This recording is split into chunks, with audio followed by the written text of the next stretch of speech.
নিম্নচাপের বৃষ্টি চলছে গাঙ্গেয় দক্ষিণবঙ্গে। বৃহস্পতিবার গোটা দিন বৃষ্টি হয়েছে। রাতভর বৃষ্টির পরে শুক্রবারও চলেছে মাঝারি থেকে ভারী বৃষ্টি। তবে তারই মধ্যে কিছুটা দুশ্চিন্তা বাড়ালো দুর্গাপুর ব্যারেজ। আজ বেলার পর ব্যারেজ থেকে জল ছাড়া শুরু হয়েছে। দক্ষিণবঙ্গ সহ ঝাড়খণ্ডে অবিরাম ভারী বৃষ্টি চলছে। বৃষ্টিতে জল বাড়ছে অজয় দামোদরে। বিশেষ নজরদারি চালাচ্ছে বিপর্যয় মোকাবিলা দপ্তর এবং জেলা প্রশাসনের আধিকারিকরা। ইতিমধ্যেই দুর্গাপুর ব্যারেজ থেকে জল ছাড়া হয়েছে। এখন অবধি পাওয়া খবর অনুসারে 20,325 কিউসেক জল ছাড়া হয়েছে। সেচ দপ্তর পরিস্থিতির দিকে নজর রাখছে।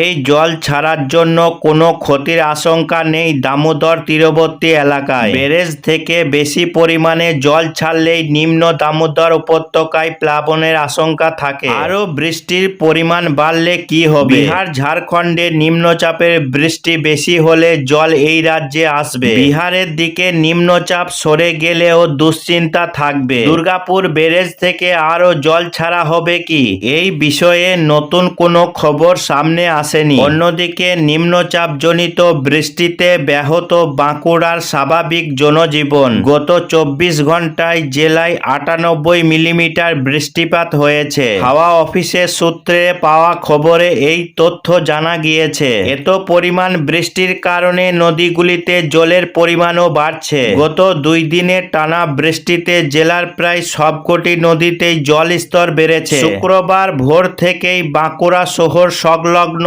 দ্বারকেশ্বর নদীর মিনাপুর সেতু জলের তলায়। ফলে চরম সমস্যায় নদী তীরবর্তী বাঁশি, আড়ালবাঁশি, ধলডাঙ্গা, জগদল্লা এলাকার কয়েক হাজার মানুষ। একই ছবি দ্বারকেশ্বর নদীর ভাদুল সেতুতেও। সেতুর উপর দিয়ে বইছে জল। ফলে উন্দা ব্লক এলাকার অন্তত 15টি গ্রামের সঙ্গে বাঁকুড়া শহরের যোগাযোগ প্রায় বিচ্ছিন্ন। আরও বৃষ্টি হলে কোথায় পরিস্থিতি যাবে সেই নিয়েও উৎকণ্ঠা রয়েছে।